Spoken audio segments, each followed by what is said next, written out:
Learn the most advanced recruiting techniques. Land the most desirable talent.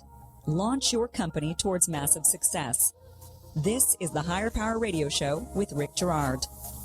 And we are on take 2. Ineffective communicators can shut down an audience in seconds, especially with nervous, outdated, or too technical presentation styles. This translates throughout your business and can definitely kill your ability to raise funding and hire top talent. I'm Rick Girard, and welcome to the Higher Power Radio Show. Our mission is to discuss and deconstruct insights from top-performing entrepreneurs, industry experts. Every week, we uncover tested tactical solutions to solve your company's toughest hiring challenges. Today, our guest is Stephanie Paul, speaker, expert communications trainer, and CEO of Stephanie Paul, Inc. Stephanie has an expertise in working with people who have significant message that needs to be inspirationally transferred to a variety of audiences, helping clients get away from selling to more storytelling and turning facts into edutainment. All this in a professional, entertaining, funny, and unique style of coaching. Her clients have fun while being coached and ultimately learning how to communicate on a deeper, more connected, and entertaining level. Bringing a new, refreshing air to the culture of the traditional corporate boardroom. And that's like, ladies and gentlemen, we can tell that he's reading this. He's certainly not memorized, and he did not practice. Ouch, I did. Yeah, how about the snafu? Ooh. So she's also a executive producer and co-organizer of TEDx, Mission Viejo. Stephanie, welcome to the Higher Power Radio Show today. Well, thank you so much, Rick Girard. It's awesome to have you. It's exciting to be here. I know. Wow. So we're going to jump right into it. Things I want to cover is what is effective communication and why is it important to communicate your message, and how to craft an effective presentation for companies, for executives. That's a lot. Can we start with the first question? Let's start with the first one. Okay. So let's start with the why. Why? What? Why do I need to effectively communicate? I think it's really important to be able to effectively communicate because people stop listening, especially now. Our time frame of being focused and engaged is much shorter than it used to be. Sure. With technology and everything. Our brains shut off a lot quicker.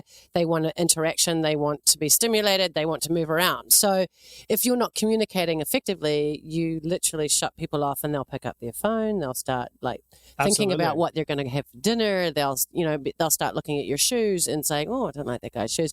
So it's true though. It's absolutely true. Our minds drift unless you use certain techniques that stimulate the brain in certain areas, and you have changes so you switch it up a little bit because that's the neuroscience behind it. Absolutely. Okay. So where do we need to start in order to be an effective communicator?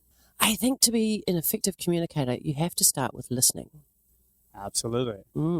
I try to listen. I mean, you have 2 ears and 1 mouth, and you should use it in that proportion. Yes, that's very good. I just Did you learn that in school? Oh, you just learned that now? No, I Googled it earlier today. GTS, that is fantastic. Absolutely. Yeah. Absolutely. So you need to be an effective listener. Yeah, well, 93% of how we communicate is nonverbal. Sure. And so if it's nonverbal, that means if you're not listening to your audience, because essentially, regardless of whether it's one person or 1,000 people, when it's live, obviously when it's on camera, you can't see your audience because they're behind a lens. Sure. But if you're not listening to your audience and watching them, you're not going to see how they're communicating back to you. Therefore, it's essentially a conversation, even when you're presenting.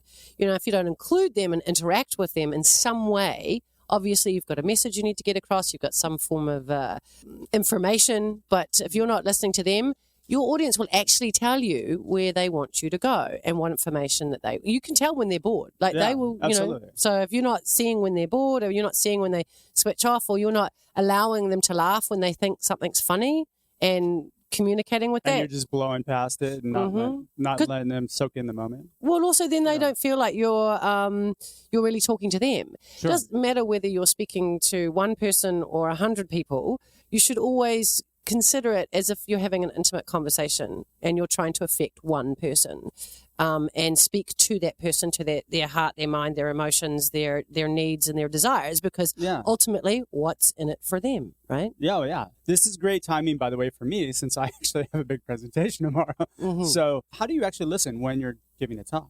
I think it's in the same way that you do if you think about it as a conversation. Yeah. If you don't have a specific agenda, because an agenda usually means an underlying something that you're not sharing, right? Like a takeaway. Yeah. Okay. So if you actually, it's like you share some information, you watch how people react to it, and then you react to their reaction, so to speak. It's like it moves, Sure. It's a conversation. So if you think about it, okay, let's look at it from the perspective of two actors in a scene.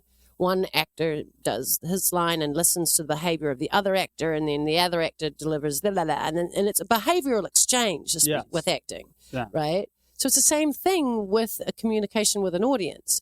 It's a behavioral exchange. When you truly are listening to them, you can fire on all cylinders, still deliver your message, and the thing, you affect them emotionally, right? Sure. So when they're emotionally charged in the same way that you're passionate about whatever it is that you're sharing, then they're more likely to remember what it is you're telling them and take it away and share it.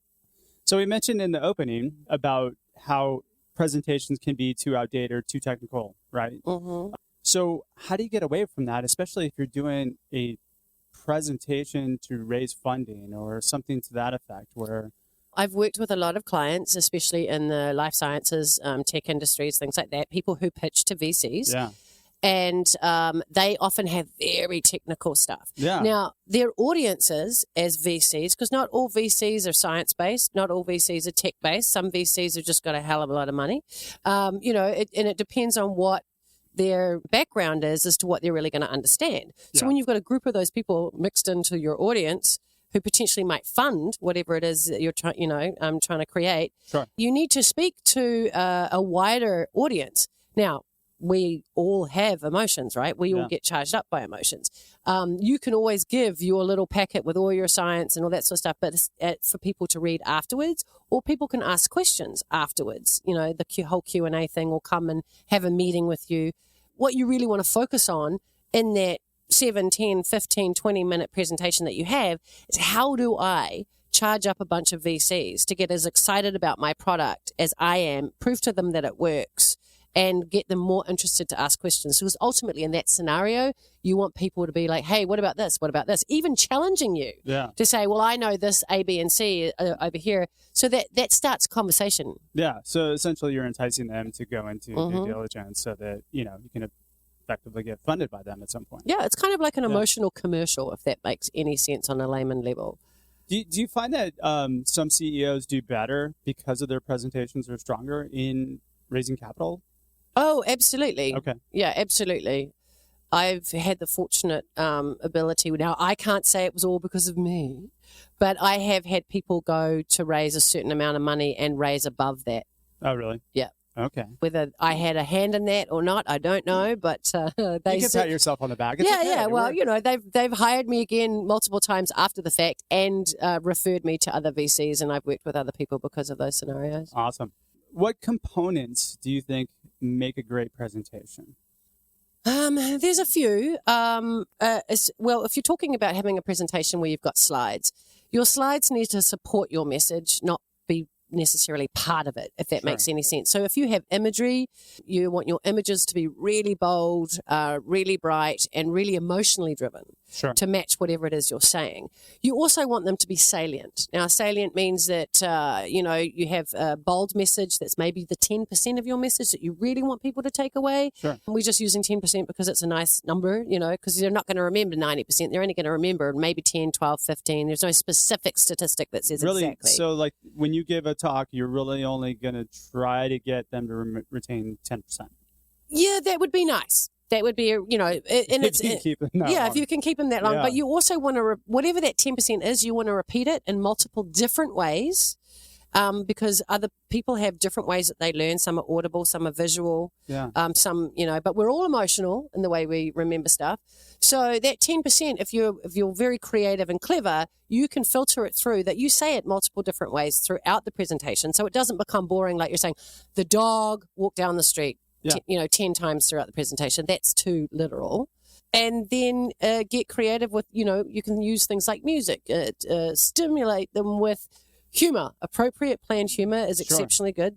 People say to me all the time, like, I'm not funny. How do you make people funny? And this is my belief and my experience And you do have a lot of experience with this because you're also a comedian. Yeah, I did comedy for 10 years. And I still write for my clients comedy and you know, I still teach and coach in a comedic way. Nice. Because it gets people laughing and it relaxes them. You make me laugh. Well, I'm also a laughter yoga coach and trainer, so that's a whole new story. But let me finish answering. Okay, sorry. I derailed you. Where were we? Wait a minute. We're talking about the 10%. So appropriate planned humor. Mm-hmm. Then I also mentioned that people think that they're not funny, but my belief is you are the funniest person you know, because there's not one person that's listening on this radio station right now who has not at some point made a friend, a neighbor, a family member laugh. Yeah. We laugh. 86% of what we laugh at is just communication. It's just the common denominator, the elephant in the room. I've experienced the same thing as you've experienced. Like, oh yeah, I know about the weather. Yeah, really, you know. Yeah. And a lot of the techniques that comedians use are really simple. They're really simple, and if you're willing to go there and use them, it's amazing what people can do with their own humor inside their own presentation. Okay, we're gonna have to take a quick break. I'm getting Paul, the engineer who started us late, by the way, for all our listeners. It's Paul's fault, not Stephanie Paul Roberts. So we're talking to Stephanie Paul, communications trainer extraordinaire and CEO of Stephanie Paul Inc. We're going to take a quick break. When we come back, we're going to talk about how to actually put all this together. Ooh. We'll be right back. You're listening to Higher Power with Rick Girard, giving you access to recruiting techniques that will help you hire key talent to build your company towards real success. Rick is a recruiting executive and entrepreneur who's been successfully recruiting in the aggressive Silicon Valley technology landscape for the past 2 decades. After a very successful stint at Apogee, he founded Stride Search in 2012. Based on a lean efficiency model, Stride has uniquely positioned itself as a leader in retained search for the most critical talent hires within a small organization. Whether you're a startup executive or recruiting professional, by listening to Higher Power with Rick Girard, you will walk away with skills to help you attract and hire great talent. Now back to Higher Power with Rick Girard. Welcome back to the Higher Power Radio Show. I'm your host, Rick Girard, and today our guest is the amazing Stephanie Paul, speaker, trainer, and CEO of Stephanie Paul Inc. Before the break, we laughed quite a bit. We discussed the importance and the elements that make a great presentation. We're going to continue with that, and then we're going to talk a little bit about how to put it all together for you. So we talked about the slides and the story. Next piece would be delivery, right? I guess so, yeah. And I just want to reiterate on the story aspect of it. A story doesn't necessarily mean once upon a time and all the details. You can tell a story in a sentence. Yeah. So it's just what is the story that you need to tell and how is it emotionally delivered so that people can get excited about that story, whatever that is. And the delivery is really about pacing, pitch, learning pausing and timing and things like that, how to combat nervousness and stay mindful of being in the moment versus like in your head with the script. Like I've literally had clients where I watch them go from their presentation into their head where they're reading their script because that's where they've memorized it. Yeah. And I'll say to them, are you reading I'll stop them in the middle of rehearsal. You're reading your script right now. And they're like, what are you talking about? I don't have my script in front of me. I'm like, no, it's in your head. And because we memorize visually, everything we memorize is visually, but they happen to have visualized it in their head. And they're like, yeah, how could you see that? Because I read behavior for a living. It's what I do. Mm-hmm. All right. So from delivery, okay. So practice. Delivery, I would imagine repetition and delivery is key. Mm-hmm. So how long does it take for somebody to actually internalize the content that they need to deliver? I think it depends on the person. There are several different types of techniques that you can use. Like you could even just Google memorization techniques. There's like about 5 different like ones out there, but all of them involve some form of visual imagery. Yeah. And some of it's sound, music, whatever that is. I think that the easiest way for me is when you add your own story and your own imagery to it. It doesn't actually have to make sense. I could go into this and talk about this for an hour, but I don't want to get too deep in the weeds of it. Yeah, practice is important, and figuring out what are the key things that you need to hit. So in your brain, you want to bullet point those and you want to memorize those. Got it. You can ad-lib somewhat. It's really important that if you have a time restriction, because if you are respectful of the time, you're respectful of your audience. If your audience know that you're doing a 15-minute presentation, then you better well be doing a 14-minute presentation. Yeah. Because you give at least a minute for their reaction, their laughter, whatever that is. Got it. And you're very respectful. When people run over, everybody does this. Oh. Unless you're phenomenal. If you're phenomenal, then yeah, people don't mind so much. But how do we know that we're going to be phenomenal? Practicing with a timer on always, so that you learn to clock yourself with time. And it is actually something that you will learn over time. Like, that's why stand-up comedians can go, oh, you want me to do 5 minutes? Get up and do 5 minutes and get in and out there. And they don't even necessarily have to look at their watch. They know what 5 minutes feels like. Really? All those kind of little tricks can really help with delivery. And just practice on the things that you know you're bad at. So the things that you have to drop, a lot of people say and and so. So, good morning, ladies and gentlemen. Yeah, it's like, what's the so there I for? had an problem for a long time. I think I've broken it a bit. Mm-hmm. If you're aware of it, you can get rid of it. Yeah. All right. So any other components? I think you mentioned emotional content. You expect your audience to get emotionally charged, you have to be there 100% yourself. Yeah. That's where mirror neurons come into play. You know, mirror neurons is like whatever's firing in your head is going to fire in your audience. If you are fully connected to what it is that you want to fire. Does that make sense? Yeah, definitely. Yeah. You know, the emotional content piece, I think, too, is very transferable, especially when you're presenting or I'm going to rope this back into what we do. This is a show about hiring and finding talent. If you emotionally engage the person that you're trying to recruit and hire, you have a much greater chance of getting that person to join your company than you do if you just kind of question it, like interview them and question the whole time, right? Oh, there's nothing worse than the job interview situation where there's a panel of people sitting opposite you and you're sitting there and, you know, it's like, that desk is in between, you know, like that's just an awful situation. Well, that was back in 1920, I think that one is. I don't know. I've never been a little bit. I think I've only interviewed for a job once in my life, but you're auditioned. Lucky. No, I've auditioned a lot. Yeah. That's the same thing, though. But an interview is an audition, yeah. That's the way I think of it as well. All right, so you have a process, right, in which you train people to give a great presentation? Can I share that process? Share that process with our audience? Well, it's a little bit different for each individual or each team that I work with. Okay. It depends on where they're at. Sure. So I'll speak in front of a large audience, but I won't train a team more than 20 people at a time, 20 or less. Okay. Because I don't feel that they have a strong takeaway. I think ethically on my part, if I can't engage them and elevate them very quickly, then I haven't done my job. Yeah. So more than 20 people is a tough call to get that elevation to happen in a short space of time of like 1 or 2 days training. Got it. So what I normally do is I always interview. I interview people on the phone. I just get a sense of their personality. I like to know who's coming into the room. I like to know who I'm going to be working with, what their fears are, where they think their strengths are, their weaknesses. Is kind of like doing a job interview. Yeah, totally. It's exactly like what you do. You're auditioning them. But I'm auditioning them, but they're coming in to be my client. What I find about that is it was incredibly frustrating for me as an actor, and every time I went to do a training or something like that, where we wasted the first hour of the class getting to know each other. Oh, God. And that's just a waste of time to me. I want to get in there and I want to learn and I want to whatever. So that interview process happens outside the training room. Sure. And then inside the training room, I already have everybody on point with me. They're eating out of the palm of my hand, so to speak. Yeah. No, because we've talked, they're comfortable with me because they're about to go into a space where they have to be vulnerable. Yeah.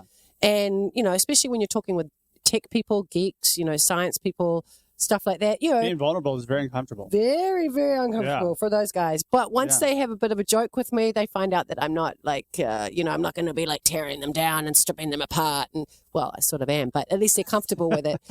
You know, but you're doing it in a very nice way. I do it in I you know, they get to laugh at themselves, and when people can laugh at themselves, they're much more open about figuring out what that strong part of them is. I'm very good at reaching in and pulling out your best attributes as a presenter and knowing what works for you and what you should stay away from that. You should not do comedy.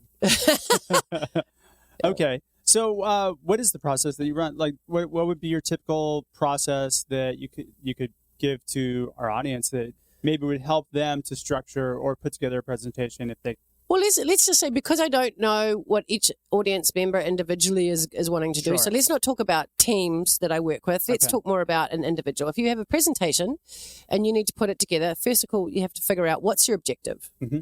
What is the ultimate takeaway that you want your audience to take away? What is maybe the 3 things that at the end of it you want them to be absolutely 100% clear on and go, okay, this is what I'm working on. So is that a call to action?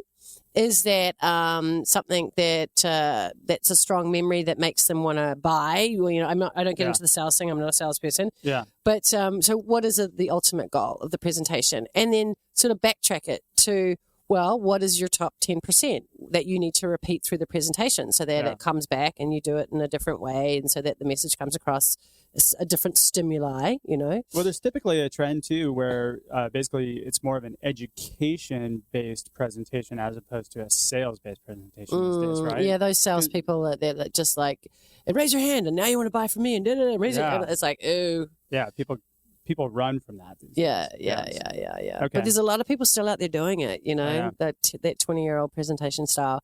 You want to give a gift to your audience. I mean, the whole TED branding and TED format, they talk about the gift. What is that diamond, that gift that you want to give to the audience? Yeah.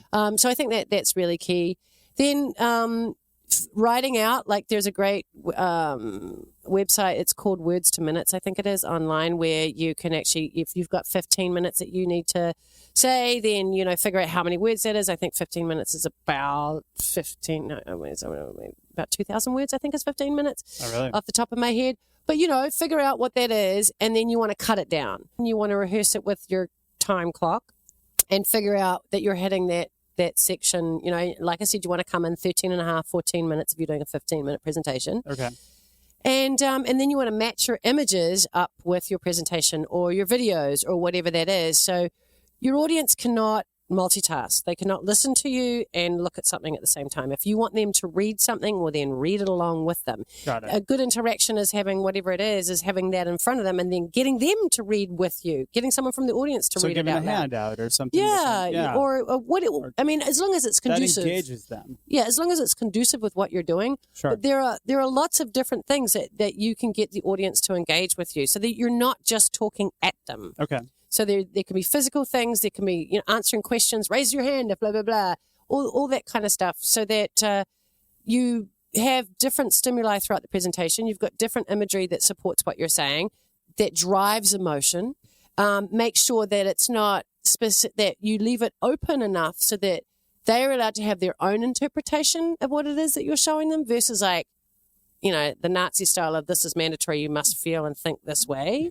Because however you show, if you say this is my story and you show your story and you do it in a clever way, then the audience will see themselves in that story because they've probably had some form of experience that they can attach to it in their own life. Got it. And that's where the emotional connection starts happening. So when you're forming that emotional connection, are you kind of using shock and awe type? Depends on what your content is, but yeah, it changes. Okay. Well, let's just think of it in terms of presenting to a VC, right? What would be you can't get too emotional, and you have to be able to. It's a different type of presentation. Yeah, and the emotions are there, but obviously you can't get too bleeding heart because the violins come out and everybody's like, oh my god, because VCs are just going to go, what is this BS? Yeah. But you do have to have an emotional component in there because, especially with, let's say, the medical field, everyone in the world has had an experience pretty much. If you haven't, you're going to with cancer. It's kind of everyone has some form of connection to that. Oh yeah. So that's what you're talking about, is that your audience can sort of connect to their experience somehow. Let's say you're selling your product is something to do with cancer, or research, cancer and development, anything. Yeah. So you have to figure out what that is, but on a very sort of corporate level but it still has to be there. It can't be too cold. It can't be too presentation style. There still has to be. So it's a delicate game, especially with VCs. Anyway. Sure. I would imagine the emotional part that they really want to see from a VC perspective is your passion for what you're doing. Exactly. That's more what you drive. Yeah. So your passion and really your ability to follow through and make this thing give them a return on their investment. Exactly. Give us the stats, show us what you're doing. And if you're not passionate about it, why should I be? And that's any audience. Yeah. If you're not emotionally connected and driven and passionate and like, if you're just kind of delivering monotone and kind of like, why should I get, why should I get excited? Like I do. Yeah, no, you're not that bad. God. I know. I need some coaching. So let's kind of pull out the key takeaways that we can kind of give our audience to really, I know we're giving a lot of information in a short amount of time. So understanding your stimulus. Stimulus value, yeah. Yeah, your value. What's that? What is that? What is your stimulus value? No, it's got nothing to do with something you buy from a store. It's... I know there's some people whose brains went that direction. No, stimulus value is a psychology term, and it basically means how do you stimulate me, and I decide what your value is. In layman's terms, it's how do you judge me, or how do I judge you based on what I see before me. Sure. And then what's in it for me is the value part of it. So a lot of people, I find, a substantial amount of people that I work with, don't really understand how an audience sees them or how they come across. Yeah. So I think it's really important that that's something that people have to open up and be vulnerable to, because sometimes a lot of people don't come across we don't want to know, really. But if you don't know how you come across, then you're going to be a bad communicator. I totally agree with you, but I think there's, you don't want to know that people think bad of you in some sort of way. It just is. Most people, especially C-suite executives, most of their staff will lie to them about how bad they are. Yeah. So so that's why peer groups like Critical Mass are fantastic, because your peers will tell you the truth. You hear that, Rick Franzi? A plug for you on my show. No, but that's why peer groups are great, because you're there with your own level C-suite execs, whatever that is, and they'll give you the honest feedback that you need. And, if you want to improve, then you have to hear that. And that might be your physical appearance, the way you talk to people, the way you sort of, some people can come across, kind of scary. And if they come across kind of scary, not everybody's going to want to tell them, you come across kind of scary. Yeah. Or you don't come across empathetic or whatever that is. Exactly. But that is a very key component to becoming a great presenter, is really understanding how do people see, perceive, and understand you when you walk in a room, not when you start speaking, but when you walk into a room. Ooh. So that's all nonverbal communication right there. Mm-hmm. How you walk into the room. Mm-hmm. So if you kind of had your shoulders and head down, and you walk into a room like you're not a presence, then people are going to put you in that category. Especially if you're giving a presentation. The start of your presentation is the moment before. Yeah. It's not the presentation. It's not even walking on stage. It's the moment before. You need to be 100% on before you even walk into the room or get on stage. And there's a whole preparation aspect of how that is and what you need to do for the moment before. All right, and that's going to probably be content for another show. I'm getting the wrap it up from Paul over here. So we're just about out of time for today's show. You got me all flabbergasted. What? Because I'm thinking about all this stuff. You got me all psyched up. Okay. So, Stephanie, thanks again for your time investment here on the Higher Power Radio Show today, and welcome to the Higher Power Radio Show community. Yay! Yay! Now, I am sure that some of our listeners are going to want to reach out to you for your expertise. Mm-hmm. How do they reach you and find out more? Best way to reach me is probably SEP@advanceyour, which is .org. That's switching over to Stephanie Paul Inc. because I just got my trademark, so nice. Everything's switching over.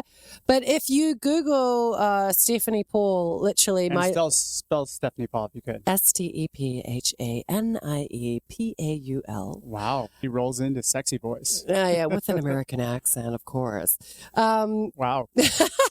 No, if you Google that, my LinkedIn will pop up, my Facebook will pop up. My website is being built right now, which is stephaniepaulinc.com. Okay. But you can get my bio on there. It is live. It has something up there, but we just haven't finished building it yet because there's a lot of video content going in there. Yeah, and I highly recommend, Stephanie, if you need coaching for presentations, I would reach out to her. If you guys don't, you're silly. So I want to thank our listening audience for tuning in to this week's episode of Higher Power. A quick thanks to our team, our engineer, Paul Roberts. He needs a couple of claps today. Our producers, Andrea Ballin, Shanti Ryle, and our executive producer, Kim Iverson. To listen to this show and any past episodes, you can check us out at Higher, that's HIRE, powerradio.com, or Higher Power Radio on iTunes. Follow us on LinkedIn or Facebook at Higher Power Radio Show, or you can follow me on Twitter at Rick Rick_Gerard. So we have another great show lined up for you guys next week. Our guest will be Brian Anderson, the founder and CEO of Telecomprehensive Solutions. I'm your host, Rick Gerard, and you have been listening to the Higher Power Radio Show. Aloha. Aloha. Thank you for listening to Higher Power with Rick Gerard on OC Talk Radio.